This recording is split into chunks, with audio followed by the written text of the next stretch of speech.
What's your overall impression thus far, Darcy, of the company and the situation that you find yourself as Chief Operating Officer? Yeah, so my first impression is of the people, I would say. So the people that are here as employees and staff, there's generally a very high appetite for those folks to be contributors to a net success story. There's a strong desire for folks to be part of something big and great. And I think the Pieridae story is something that is potentially big and great. Obviously, a large component of that story hinges on the LNG development.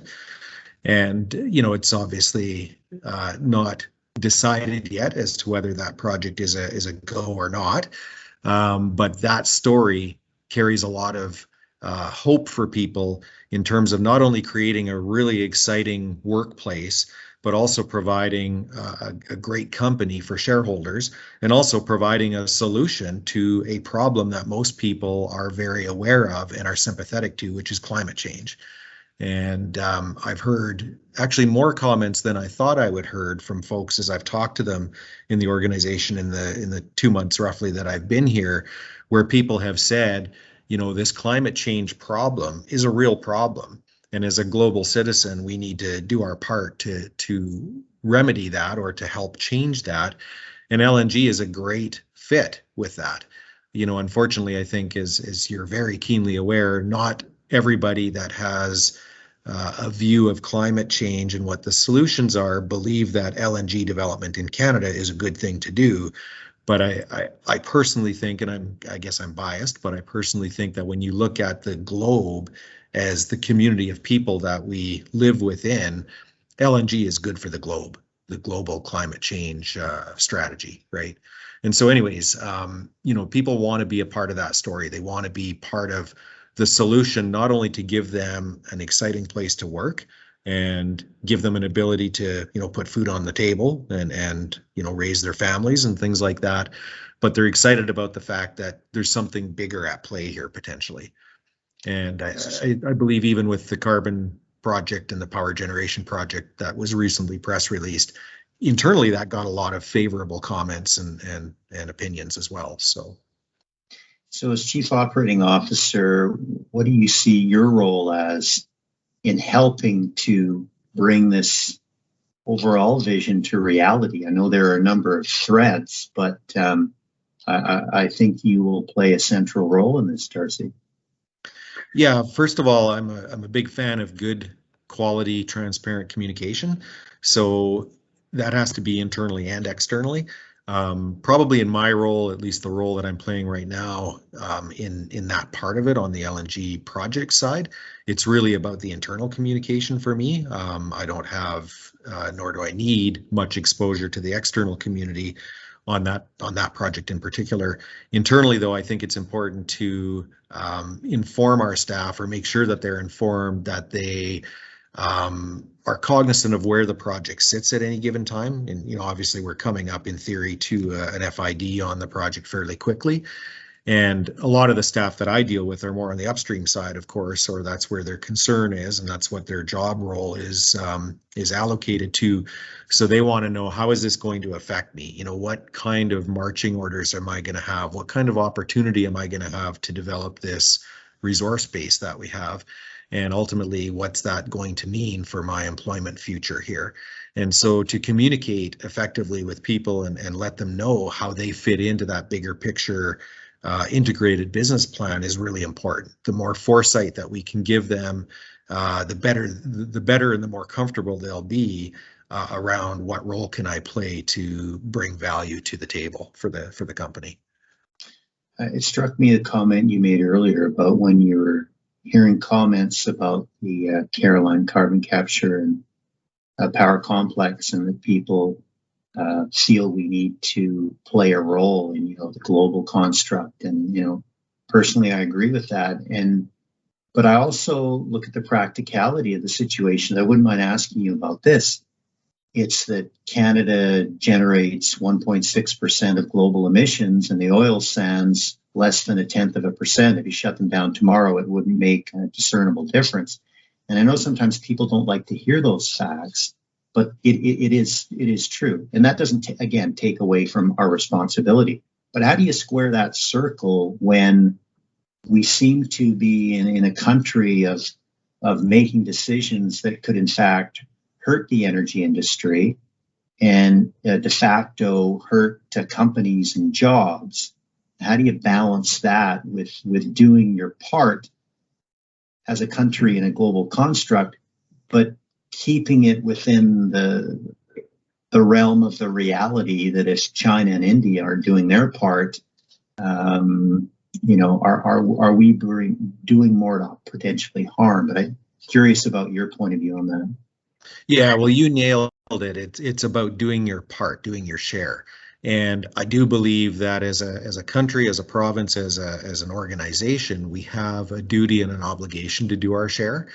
The issue that I believe we all run into as part of the energy development community in Calgary is it sometimes feels like we're being asked to do more than our share. And I think some of the promises or the commitments that either have been made or are wanting to be made, particularly by our federal government, goes above and beyond what our share is. And I don't, obviously this isn't intended to be a political conversation of any kind, but I do believe that sometimes the political powers that be, especially at the federal level, they don't necessarily understand or maybe don't want to understand what the implication is to the economy in general and to the future of our country when these kinds of commitments and promises are made.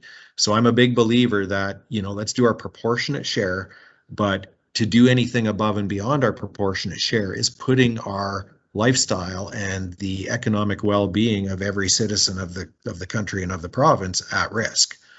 And I think we should not be ashamed to say we live in a developed country with a great quality of life in general, but we obviously still have lots of work to do in order that everybody can share in that prosperity as well. And we'll never get the folks who are living in a situation where they aren't sharing that prosperity. We're never going to get them to share in that prosperity if we take the quality and the standard of living that we have as a country down. And so, it's really about let's balance the need and the want to deliver solutions that are responsible environmental solutions with the reality of we are a resource-based economy and we've developed the kind of quality of life that we have today through resource exploitation. And, frankly, I think objective economists and people with this kind of knowledge would say that there's no way that we're ever going to be able to get rid of our resource-based economy and maintain the same quality of life that we have today. Well said. And I think it does fit into our overall conversation, especially when we're talking about an LNG project that would benefit from a global standpoint if Germany can use LNG and decrease its production of coal-fired electricity. So it's an important part of the conversation. Getting back to your role, and I know you've had conversations with those in the field, more what I'm focused on here. After having those conversations and getting to know the business better, what are your impressions? I have had some good conversations with the leaders in the field, in particular the superintendents. I've been a participant in what I would call an engagement session with the entire Waterton plant staff, or at least the staff leaders, I should say, and some of the other folks that hang out in the Waterton area, and that was a really good session. And probably the most important message for them is to let them know that they're not forgotten about. It seems anecdotally that we've as a company, the company grew fairly quickly. Obviously, a few years back, this was a company that had an LNG business and an LNG plan, and then in very short order, these upstream assets were purchased and brought into the company. And And then COVID hit, in the middle of that. And that's created this work from home scenario where we can't have integration and amalgamation as efficiently as everybody would like. And so it feels to me, and it sounds to me from what people are anecdotally telling me, that the field staff feel like they're kind of out on islands and they don't get that engagement and that interaction with the Calgary staff and the Calgary leaders all the way up to Alfred's level that they would desire. People in the field really see that as an important thing, to have leadership show up in the field and just tell people that I'm here to listen to what you have to say. I care about what you say, and we're all part of the same team. And, I put my pants on one leg at a time, just like you do. And it seems like I just feel like I'm such an ordinary person that for the life of me, I don't understand why people see the value of having a leader show up in the field. But at the same time, I also understand that it does have value because I've heard people tell me that it has value. And I've seen the impacts of that in a favorable way. The engagement level goes up and people feel like they can reach out to you by telephone, email, or whatever other communication means and have a conversation with you. And they're not intimidated by the fact that, I'm a quote unquote lowly field operator or a lowly plant operator, and I can't talk to that person who's in an executive position in the company. And that's how I like to do things. Some of the most intelligent people that I've ever encountered in my life are folks that are on the ground people looking after the assets that I'm responsible for or accountable for in an oil and gas company. They're incredibly intelligent people and they have a lot of knowledge, and they seem to think, looking upwards on the organizational chart, that the people at the top are the smartest people in the world and have the most knowledge and experience and expertise on how to run these assets. And they'd be, most of the time, they're pretty wrong in that regard. The people who best know how to run these assets are the people on the ground. And that's why it's important that we establish that communication and comfort level, that they can talk to us about what their ideas and thoughts are. And then it's up to us as the people in the senior positions. We can make it happen. But really, the ideas have to come from the people on the ground. They understand the business almost better than anybody. But in the conversations that you've had, has anything struck you, and I'm going to get into this right away, but has anything struck you with what you just said in suggestions or things that you've heard thus far that will fit into your overall strategy as you move forward? Yeah, I mean, my overall strategy moving forward, one of the things that's really important to me, and I think should be important to the company strategically, is we have to be aware of the things that we have more control over and the things we have a lesser amount of control over. And let's really focus our effort and attention on the stuff we have more control over. And by that, one of the examples that I would have is our cost structure. And I think it's really important for us to look at our business and challenge the paradigms that are in place right now around this is how we do things to manage these assets. We have to challenge everything that we do and say, how do we do that better? And it's a real fine line, because especially when it comes to the kinds of assets that the company owns, and more particularly in terms of the big sour gas processing facilities that we have that potentially have huge environmental and safety impacts, we have to be very careful that we don't distort the message too much and tell people that we're prepared to take sacrifices or shortcuts on our environmental, regulatory, or safety obligations, because that's not what we're saying. But what we do need to do is challenge everything that we do today and say, why are we doing it this way? And how would we do it differently that ultimately could result in a better cost structure? And so one of the messages that I seem to think that I'm hearing from the field is, we've got a good safety culture, because that came from the Shell side of the operations. That was something that was very important to Shell. Safety and environment is key and critical for Shell. And people are telling me that when they hear that they're being challenged about how do we do something different, they feel that it's associated somehow with, we want you to take shortcuts on safety, environment, and regulations.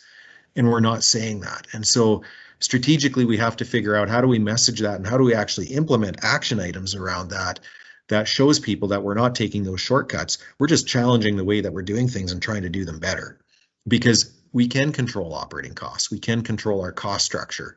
all of our costs, not just operating costs. We have way more control over those things than we do commodity price. We have zero control over commodity price, or virtually zero control. Of course, you can get into, talking about hedging and things like that. But at the end of the day, the commodity price is the commodity price, and we're not going to do anything about that. So we have to be takers of that. And, we're not a differentiated commodity either. There's many, many organizations and people providing the product that we provide. So we have to look at how do we provide the product that we provide better than everybody else, or at least the majority of everybody else, because we have to make ourselves the best that we can be in this business to be competitive and survive.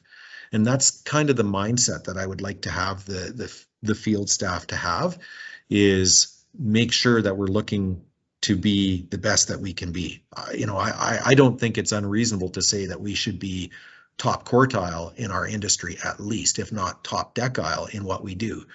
It's always hard to do those comparisons because, again, the kind of asset that we have is very different than what a lot of other people are chasing and exploiting today, such as unconventional sweet natural gas, liquids rich natural gas. It's hard to compare those two things. But I know that, Rob and his team, as an example, they've done some really good work trying to normalize some of that cost benchmarking work. And, it's those kinds of things that we can apply to our evaluations to try to do an apples to apples comparison. And we should be striving, when we do those apples to apples comparisons, we should be striving for top quartile, top decile kind of performance. We shouldn't be happy with the status quo. I always like to use an example when I talk to people about operational excellence and how do we get to that next level. It's a golf analogy, because almost everybody knows who Tiger Woods is, and obviously knows that, not anymore, but when he was in his prime, he was dominant at what he did. And even when he was dominant, he still tried to make himself better. And how did he make himself better? He had a swing coach. He had a dietitian. He had a psychologist. He had all of these people that were trying to help him get to the next level. He was good and he was the best in the entire world, and he was still trying to get to the next level. So, I think that's a good analogy to say we should never be complacent. We should never rest on our laurels and say, hey, we're good. I want to get better. Even if we're good, I want to get better. If we're great, let's get to be the best, and sometimes you say, can you get there? Can you get there with the kind of assets that you have? Maybe not, but you should be striving for that. And how do you help people attain that motivation?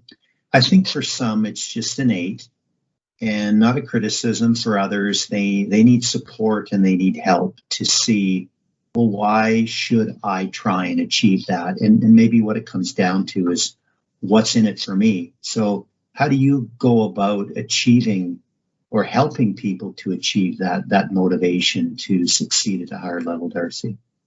Yeah, well, my belief, and I believe that there's, actually research that's out there that supports this kind of thing. And that's, I guess, why I believe it, because I've had some exposure to these principles and the, the research that's out there through my operational excellence initiatives that I've been a part of in the past. I believe that the vast majority of people come to work every day and they want to do a great job. Whether they actually do a great job may be different. And the difference between them wanting to do a great job and actually being able to do a good job is dependent on a number of things. Sometimes it's things that are going on in their personal life. They've got a bad relationship or something, or some struggles in a relationship, or a health challenge in their family, or things like that. Sometimes it's because they don't believe that people care about what they think or what they do. And, therefore it's hard to be engaged when you believe that. So a lot of it is letting people know that they are valued and that their thoughts, ideas, and opinions are something that we can use as an organization to be better, and respecting what they have to say and their knowledge, respecting their knowledge and experience. And if we can kind of cater to the fact that the vast majority of people, and I think the research suggests something like 95% of people actually come to work and want to do a great job every day. So if we can get the majority of that 95% of people who want to do that operating at a higher level, then we're probably going to be successful in improving our business. And so, there's various techniques in how to do that. A lot of it is just, some of it is mechanical, putting good goals and objectives out there, asking people to reach for something and stretch for something that's better. A big thing around operational excellence is let people know how they're doing. Tell people the good and the bad of what they're doing. You're doing great at this. You can get better at doing that. And again, people's desire is, okay, I want to get better, so I'm going to do some things to get better in those constructive areas. The other thing that I think is really important that helps people improve is building the team and the culture in the company. And I'm not ashamed to admit this. I think some people have been taken aback when I've said it in the past, because I do say this quite often. When I come to work every day, I really don't care what company I work for. I don't care what the logo is or what the name of the company is. I come to work because I want to do a good job for all the people that I get to work with. They're relying on me, I'm relying on them, and collectively as a team we'll do a good job. And it's a bit, and you've got a military background, so you're gonna understand this. I think what the military teaches people is when you're in the trenches, so to speak, look to your left and look to your right, and those are the people that you're fighting for. And if you can build that kind of camaraderie, you get to the point where I don't want to let that person down. I don't want to be the weak link in the chain that people are going to look at and say, we would have been successful, except that person there didn't do what they were supposed to do. And it's a bit of, people have said, well, that's kind of coming from a place of fear. And I get why people say that, but I actually think it's coming from a place of respect. If I respect you enough that I want to do a great job so that you look good, I look good, and we all collectively look good, I think that's just respect. That's not fear. Yeah, well said. And, we talked about motivation, you talked about operating costs. When we look at the remainder of 2021 and segue into 2022, any other priorities that rise to the top that you would like to tackle? Yeah, the most immediate 2021 priority would be to get our business fundamentals improved. And what do I mean by that? We have a history of not making our targets. And Rob grabbed me my very first week here. And he said, can I have a couple of hours to spend with you? And I just want to walk you through a few things and show you a few things. And I said, yeah, absolutely, for sure. That would be great. So he and I spent, it was supposed to be like, an hour and a half, and we spent 3 hours or something like that. And he walked me through a bunch of stuff. And the message that I heard from Rob was, we've missed our targets consecutively many times. I don't understand why. We can't afford to do that. It's costing us money. It created this situation that we had to, go into a debt financing situation with Third Eye at pretty steep terms. We can't afford to do that in the future. We have to be better. And it was very apparent to me that he wasn't fabricating a story here. The numbers actually proved him out. And so I thought, okay, well, some of the things that I see Rob and his team doing to try to get us into a better place and give us a higher probability of making our targets are things that I'm not understanding why we don't do on our operations side of the business. We need to be accountable for those things and feed Rob's group the information. Rob's group shouldn't be formulating how are we going to achieve those targets. That's my job, and that's the job of operations people. And so I started looking at the processes that we had in place, or maybe more correctly, the lack of processes. And we clearly did not have adequate processes in place, and what processes we had in place were lacking quality to be able to understand the fundamental business, which is what are we saying we're going to do, and what are we actually doing, and what's driving those variances? What are the reasons for those variances, and what are we learning from those variances and applying to the go forward business so that we can start to narrow that gap between what we said and what we do. And so, I kind of look at those foundational business processes, and it's like the analogy I've used is if you build a skyscraper, watch a building go up, and it seems like they spend months and months and months on the basement and the below level stuff. And then all of a sudden the building starts going up, and before you know it, you look out the window and there's 7 floors there that weren't there yesterday. And that's kind of what we have to do, is we have to get that foundation built strong and stable so that we can start building on top of the foundation and that the tower doesn't wobble in a stiff breeze, right? And we don't have that foundation right now. So my focus is on getting a better business understanding. So get our weekly, monthly processes in place so that we understand exactly where our production is, our operating costs are, and our capital spending is at, and what we're getting for those expenditures. And if we can understand where we're hitting our targets and where we're missing our targets and what we're going to do about it, that's building that foundation stronger, and then we can start to build on top of that. So that's a real focus area for me, is just getting that business foundation built, improving the quality of our data and the accessibility of our data. We have business data everywhere. We have reams and reams of business data, but it resides in the accounting systems. And we don't have good tools or processes to extract that information, put it into reports that people can review and analyze and do something with. So trying to get some of those tools in place and some of the processes in place where people don't have to think about how do we take that data and build it into a report and analyze it. It's just part of what they do all the time on a weekly or a monthly basis. So that's sort of what my focus is for 2021. I'd say the second part of 2021, I'm focused on trying to get a more thorough understanding of our development inventory. So, whether we're going to proceed with LNG or not, we have a resource base that has a ton of upside, and we have to quantify what that upside looks like on a risked and unrisked basis moving forward. So getting all of our drilling inventory tallied up and put into the right compartments and boxes and buckets, and making sure that we understand what the risk and reward profile looks like on that kind of stuff, and then making decisions on, are we actually able to or willing to deploy capital investment in all of these projects, or are some of them too risky? Is the risk reward profile not adequate for us? Foothills assets are not for the faint of heart. And there's really big companies that have very strong balance sheets and deep pockets in the past that have chosen to walk away from the foothills, and there's reasons for that. And I want to make sure that there's a very clear understanding at both the technical level but also at the leadership level as to what our opportunities look like and what is that risk reward profile. So that's kind of the second half of the year. I want to focus on that. And then moving forward in 2022, I'd say maybe it's a little bit early for me to say what I think the strategy can and should look like, because I think there's so many decisions that have to be made subsequent to the FID on Goldboro.